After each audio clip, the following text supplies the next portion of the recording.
Hariom serial number 2409 Shiv पुराण के अंदर भगवान के छे न मे प्रियश्चतुर्वेदी मद्भक्तश्चापयोऽपि यः तस्मै देयं ततो ग्राह्यं स च पूज्यो यथायहम्।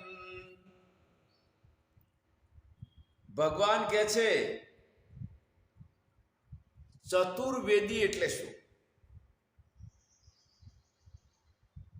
તો અહીંયા એની આપણે સ્પષ્ટતા કરીએ છીએ।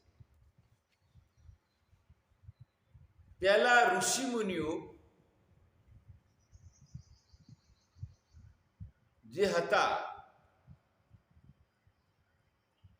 એમના સંતાનો અત્યારે બ્રાહ્મણ જ્ઞાતિના રૂપમાં ગણાય છે અને એમના ગોત્રો કશ્યપ, ઉપમન્યુ, વશિષ્ઠ આ બધા ગોત્રો ઋષિ મુનિઓના ગોત્રો એટલે એમના વંશજ એમના લોહીથી જેમનું ઉત્પત્તિ થઈ હોય એવી અત્યારે બ્રાહ્મણ જ્ઞાતિના રૂપમાં ગણાય છે। તો એમાંથી દ્વિવેદી, ત્રિવેદી, ચતુર્વેદી, ભટ્ટ આની સ્પષ્ટતા કરીએ તો દ્વિવેદી એટલે બે વેદના જ્ઞાતા એક ડિગ્રી હતી, જેમ કે આપણે શાસ્ત્રીય, આચાર્ય અને પીએચડી એમ બે વેદનું જેને જ્ઞાન પ્રાપ્ત કર્યું એને દ્વિવેદીની ડિગ્રી પડી। ત્રણ વેદનું પ્રાપ્ત કર્યું એથી વધારે એટલે ત્રિવેદી કહેવાના અને ચાર વેદનું જ્ઞાન પ્રાપ્ત કર્યું એટલે ચતુર્વેદી આ ડિગ્રીઓ હતી। અને એથી વધારે વિદ્વાન બને જેમ કે શાસ્ત્રીય, આચાર્ય, પીએચડી ઉપર 2 વર્ષની ડિલેટ ડોક્ટર ઓફ લિટરેચર, તો એ સર્વોપરી બ્રાહ્મણોમાં સર્વોપરીની ડિગ્રી કહેવાતી એટલે એ કહેવાના ભટ્ટ। અને પૂર્વ ભારતમાં એમને ભટ્ટાચાર્ય કહે છે। પૂર્વ ભારતમાં જ્યારે ભટ્ટાચાર્યજી આવે એટલે બધા બ્રાહ્મણો એમને વંદન કરે અને નમસ્કાર કરે છે। તો એ જ પ્રમાણે જે કોઈ વ્યક્તિ પૂર્વના પુણ્યથી આવા કુળમાં જન્મે છે એનું સદભાગ્ય છે, પરંતુ જન્મ પછી પણ એને ત્યાં સુધી જવા માટે પ્રયત્ન જરૂરી છે। બ્રાહ્મણના કુળનો છે, બ્રાહ્મણના કુળમાં જન્મ થયો એટલે કુળથી બ્રાહ્મણ કરો, પણ નિષ્ઠાથી બ્રાહ્મણ થવા માટે કદાચ એને એક જન્મ પણ ઓછો પડે, 2-3 જન્મ પણ થઈ જાય। એના માટે બ્રહ્મસૂત્રનું પ્રથમ સૂત્ર છે યથા તો બ્રહ્મ જિજ્ઞાસા, કે હવે અમે બ્રહ્મને જાણવાની જિજ્ઞાસા કરીએ છીએ। એ પછી એનું અધ્યયન કરી અને બ્રહ્મનું જ્ઞાન પરોક્ષ રૂપે પ્રાપ્ત કરે। 12 વર્ષ જ્યારે વેદાંતનું અધ્યયન કરી અને બ્રહ્મ જ્ઞાન પ્રાપ્ત કર્યું પણ એમાં હજુ સુધી નિષ્ઠા બની નથી એટલે એ કહેવાય બ્રહ્મવેતા। આ પ્રકારના નિષ્ઠા અપરિપક્વ છે એટલે અદ્રઢ અપરોક્ષિત જ્ઞાન એને કહેવાય। એવા અદ્રઢ અપરોક્ષ જ્ઞાનને કહેવાય બ્રહ્મવેતા। અને મનન નિધિધ્યાસન પછી જ્યારે એની બ્રાહ્મી સ્થિતિ થઈ જાય, એષા બ્રાહ્મી સ્થિતિ પ્રાર્થ નૈનમ પ્રાપ્ય વિમુહ્યતિ સ્થિત્વા શામંત કાલેપી બ્રહ્મ નિર્વાણ મૃચ્છતિ। એટલે આ પ્રકારની બ્રાહ્મી સ્થિતિ જ્યારે પ્રાપ્ત થાય તો એ પછી જગતના કોઈ પદાર્થ મોહ પામતો નથી અને એનું અવશ્ય બ્રહ્મ નિર્વાણ એટલે આત્યંતિક મોક્ષ થાય છે। એટલે આ બ્રાહ્મી સ્થિતિ જ્યારે થાય ત્યારે એની બ્રાહ્મણ કહેવાય। પણ આવા બ્રાહ્મી સ્થિતિ પ્રાપ્ત વ્યક્તિના વંશની અંદર પણ જન્મે તો એ કુળથી બ્રાહ્મણ છે અને આ નિષ્ઠાથી બ્રાહ્મણ છે। એટલે કોઈ મિથ્યા અહંકાર ન કરે, એના માટે પુરુષાર્થ જરૂરી છે. એ જ પ્રમાણે ક્ષત્રિયોની અંદર પણ એવું છે. ક્ષત્રિયોની અંદર જ્યારે એનો જન્મ થયા પછી પણ એની પૂરેપૂરી નિષ્ઠા પ્રાપ્ત કરવા માટે, ક્ષત્રિયોની પૂરી વીરતા, આ બધી નિષ્ઠાઓ પ્રાપ્ત કરવા માટે શસ્ત્રોનો અભ્યાસ, એ પછી રાજનીતિ શાસ્ત્ર અને મા ભગવતીની ઉપાસના, આ બધું કરી અને ક્ષાત્ર ધર્મથી પૂર્ણ થવા માટે પાછું પણ એને પ્રયત્ન કરવો પડે. માત્ર જન્મ માત્રથી પૂરું થઈ જતું નથી. સાંખ્ય કારિકામાં પણ કહ્યું છે કે ભાવાહા સંસિદ્ધિકા નૈમિતિકાશ્ચ, બે પ્રકારના, એક સંસિદ્ધિક એટલે જન્મથી અને નૈમિતિક એટલે નિમિત્તથી. એટલે નિમિત્તના દ્વારા પ્રગતિ અને નિમિત્ત દ્વારા પતન બંને થઈ શકે. તો ચતુર્વેદી શબ્દનો અર્થ અત્યારે મેં કર્યો કે ભાઈ ચતુર્વેદ ભણેલો બ્રાહ્મણ જેટલો પ્રિય છે, બરાબર, અને કદાચ એ પણ આવું પ્રકારનું જ્ઞાન પ્રાપ્ત કરી પણ એનું પરોક્ષ જ્ઞાન પછી પણ જો મારી અંદર એની ભક્તિ ન બને તો મારો ભક્ત જેને આપણે સમાજમાં બીસી કહેતા હોય છે, બેકવર્ડ ક્લાસ, એસબીસી, ઓબીસીમાં તો ઘણા આવી ગયા, પછાત જાતિ, પછાત જાતિનો પણ જો મારો ભક્ત જે છે, મારામાં અન્યની ભક્તિ રાખે છે, તો મને ચતુર્વેદી કરતા પણ પ્રિય છે. અને મારા દ્વારની અંદર મારી ભક્તિ માટે, મારા નામ સ્મરણ માટે કોઈ પ્રકારનો કોઈ નિષેધ આવતો નથી કે આને અધિકાર નથી.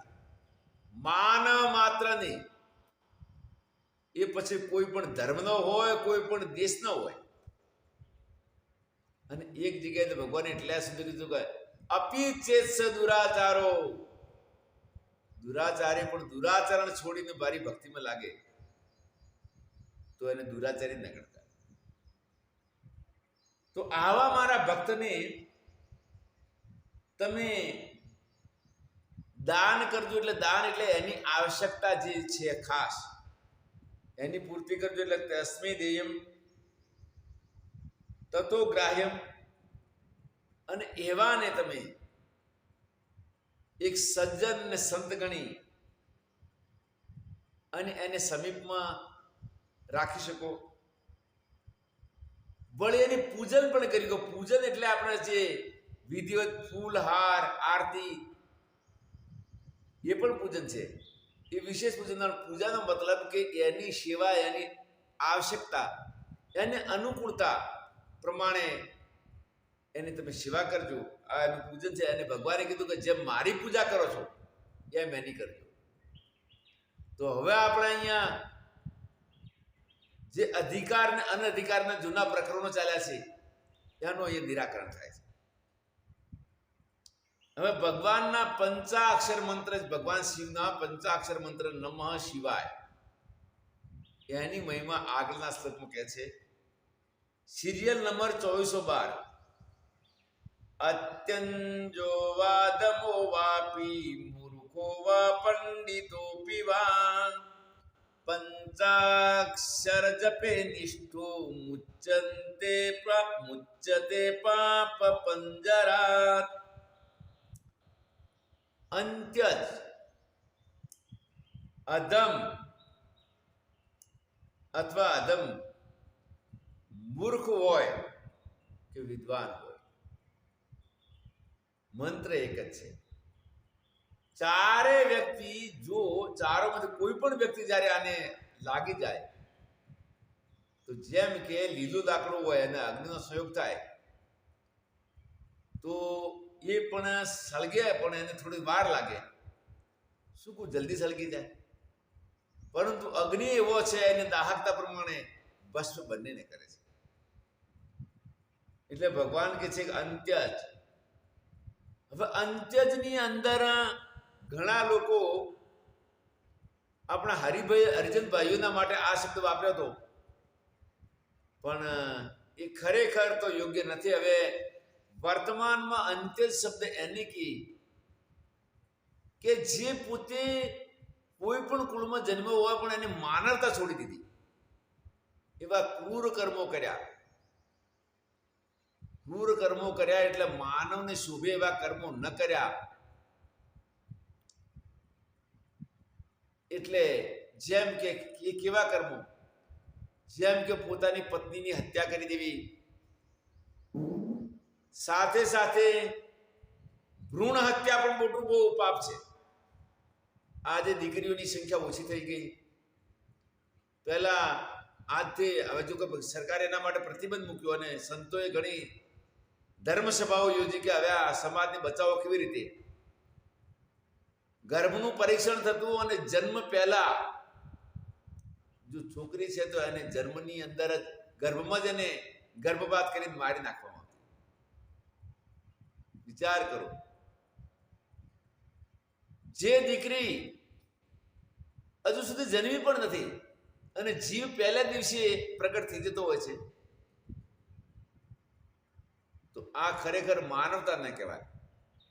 અને માનવતાનું ઉલ્લંઘન જે કરે છે, દીકરીઓના પૈસા લેવા, દીકરીને અયોગ્ય જગ્યાએ આપી. જોકે અત્યારે તો દીકરીઓમાં થોડું શિક્ષણ આવ્યું એટલે કદાચ આવું કરવા જાય તો કદાચ ઇનકાર પણ કરે કે પિતાજી મારા માટે માન્ય નથી, મારા માટે માન્ય નથી, એવું ઇનકાર કરે. પહેલા એવું નહોતું એટલે દીકરીના પૈસા આપવા, દીકરીને અનુચિત જગ્યાએ વર એટલે ખરેખર ગુણોમાં યોગ્ય ન હોય એવા વ્યક્તિને આપી. આ બધું માનવતા રહિતના જે વ્યવહારો છે, એ માનવતા રહિત વ્યવહાર વાળા વ્યક્તિને ખરેખર અંત્યજ કહેવાય, માનવ સમાજથી બહિર કહેવાય. એટલે એ છે અંત્યજ શબ્દનો અર્થ. અધમો બી, અંત્યજને અધમ એટલે ઘણા એવા નીચ કાર્ય કરવા વાળો, વ્યભિચાર, સાથે સાથે કતલખાનાની અંદર અનેક જીવોની હત્યા કરી અને પોતાનો રોજગાર ચલાવનાર. રોજગાર માટે ઘણા એવા ધંધા છે કે જેની અંદર રોજગાર ચાલી શકે, પણ આ રોજગારને પસંદ ના આવે તો માત્ર આવો રોજગાર કરનાર. સાથે સાથે ચોરી કરનાર, ધોખાબાજી કરનાર, વિશ્વાસઘાત કરનાર, આવા બધા લોકો અધમ કોટી માન્યા.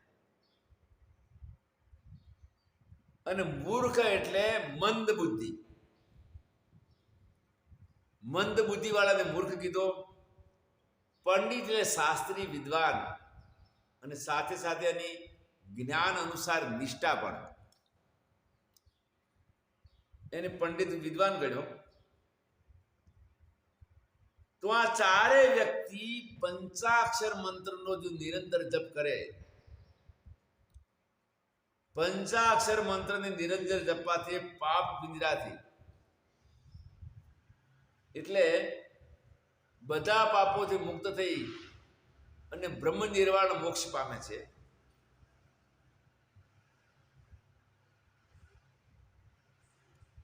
સિરિયલ નંબર 2413 શિવપુરાણની અંદર કહે છે, અત્યંજો વાદમો પાપી મૂર્ખો વા પતિતોપી વા શિવ પ્રપન્ન કૃષ્ણ પૂજ્ય સર્વાસુરાસુરે. અંત્યજ અથવા અધમ, મૂર્ખ અને પતિત એટલે એક પ્રકારે એવા દુષ્કૃત્યો જેના જે થઈ ગયા, એ પતિત થઈ ગયો પોતાના ધર્મથી, તો પણ ભગવાનની ભક્તિમાં લાગી જાય અને એમાં ભગવાન શિવ અથવા વિષ્ણુની ભક્તિ, શિવ કે કૃષ્ણની ભક્તિની અંદર જો લાગી જાય તો બધા જ દેવતાઓ માટે પણ એ પૂજ્ય બને છે. કારણ કે કર્મભૂમિની અંદર જીવનો કર્મનો અધિકાર છે, અને કર્મ કરે ત્યારે ઈશ્વર એ જ વખતે એને વગર કીધે સહાયતા અને શક્તિ આપે છે.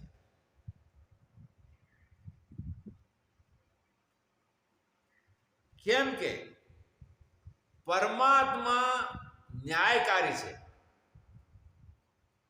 અને ન્યાયકારી પરમાત્મા હોવાથી કર્મનું ફળ આપે છે. કર્મનું ફળ અનુસાર એને જે એના પ્રારબ્ધની અંદર દુઃખ છે આપે, પણ દુઃખ સાથે એ ભોગવવાની વિલક્ષણ શક્તિ આપે છે. અને એકવાર હું ભાવનગર જિલ્લાના ધોળા પાસે ઈશ્વરિયા ગામે ગયેલો, અને ત્યાં એક સુરદાસ હતા પટેલ. વિરક્ત કુટિયા હતી, કુટિયામાં ગયો, બહુ સ્પીડથી ગામમાં જઈને ભોજન લઈ આવ્યા, મને ભોજન કરાવ્યું, બધું કામ કરે કુટિયાનું. અને પછી એક વસ્તુ માટે આમ હાથ કરવા માટે કીધું, તમે આમ કેમ કરો? કે મારે જન્મથી આંખો નથી. વિચાર કરો, ભક્ત જ્યારે ભક્તિમાં લાગી ગયા કે ભાઈ મારે આંખો નથી, લગ્ન નતા કર્યા, નિરંતર ભગવાનની ભક્તિ કરી, તો એક શક્તિ પણ આપી. કેવી વિલક્ષણ શક્તિ કે આ કોનું ઘર આવ્યું છે. આખા ગામની અંદર ગળી ગળીમાં ઘર ઘરનું એમને વગર આંખે જ્ઞાન થતું હતું. તો એ પ્રમાણે ભગવાનની ભક્તિમાં લાગે તો ભગવાન કહે છે કે હું કોઈનું પણ પાપ તો લેતો નથી, એ તો એને ભોગવવું પડશે પ્રારબ્ધ, પણ એ ભોગ સાથે એક વિલક્ષણ શક્તિ આપીશ. એ શક્તિ એના માટે છત્રી રહેશે. છત્રી શા માટે? કે વરસાદ આવે ત્યારે વરસાદને રોકી શકાય નહીં. કે એ વરસાદ મેઘરાજ તમે બંધ થઈ ગયો તો એ આપણી કેપેસિટી નથી. અને વરસાદમાં આપણે કામ કરવું હોય, અને એ પાછો માપનો હોય, તો ધોધમાર હોય તો છત્રી કામ ન કરે. ત્યારે છત્રી રાખવાથી મોટા ભાગના આપણે કોરા રહી જઈએ. 70% 80% સાધારણ ભેદ તો લાગવાનો જ, એટલા કોરા રહી જઈએ. એમ ભગવાન જ્યારે ભક્તિ કરે છે ત્યારે એની બીમારી રૂપ અથવા કોઈ અન્ય પારિવારિક દુઃખ પણ આપે. જેમ કે કૃષ્ણશંકર દાદાજી, જેમણે 16 ભાગવત વિદ્યાપીઠની સ્થાપના કરી, ભાગવતના ધુરંધર વિદ્વાન હતા, અને પોતાના પુત્ર કરદમ ઋષિ યુવાવસ્થામાં જ પરલોક સિધાવી ગયા. 2 નાના બાળકો મૂકીને એમના કરદમ ઋષિના પુત્ર અને દાદાજીના પુત્ર ભાગવત ઋષિ છે, અને એમના પણ પુત્ર નું નામ ભૂલી ગયો હું. એટલે આ પ્રકારનું દાદાજી આટલા વિદ્વાન હતા, ભક્ત હતા, તો પણ પ્રારબ્ધની અંદર આ દુઃખ એમને આવી ગયું. દાદાજી અને સંત ગુરુ નરસિંહ મહેતાને પણ એવું બન્યું હતું.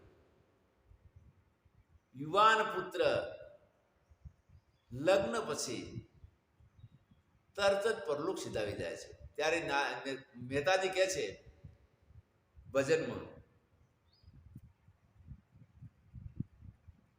ગુજારે જે સિરે તારે જગતનો નાથ જે છે, જે ગણ્યું જે પ્યાર પ્યારાએ અતિ પ્યારું ગણી લેજે. ગુજારે જે સિરે ત્યારે જગતનો નાથ જે છે, જે ગણ્યું જે પ્યાર પ્યારાએ અતિ પ્યારું ગણી લેજે. એટલે પરમાત્મા જ્યારે વ્યક્તિ ભક્તિમાં લાગે છે ત્યારે વિલક્ષણ શક્તિ પણ આપે છે. પરંતુ પ્રારબ્ધની અંદર જે એના માટે દુઃખ છે એ પરમાત્મા કહે છે કે હું એને ટાળતો નથી. પાંડવોને કેટલું દુખાવ્યું. તો ભગવાન કહે છે કે અત્યંત હોય, અધમ હોય, મૂર્ખ કે પતિત હોય, પરંતુ જો ભગવાન શિવ કે કૃષ્ણનો ભક્ત હોય તો બધા દેવતાઓ માટે પણ પૂજ્ય છે. આટલી ભગવાનની ભક્તિની મહિમા છે. અને પાનબાઈએ પણ ભજનમાં કહ્યું છે, ગંગા સતીએ, ભક્તિ રે કરવી તેને રાખ થઈને રે મુને આણવું અંતર અભિમાન.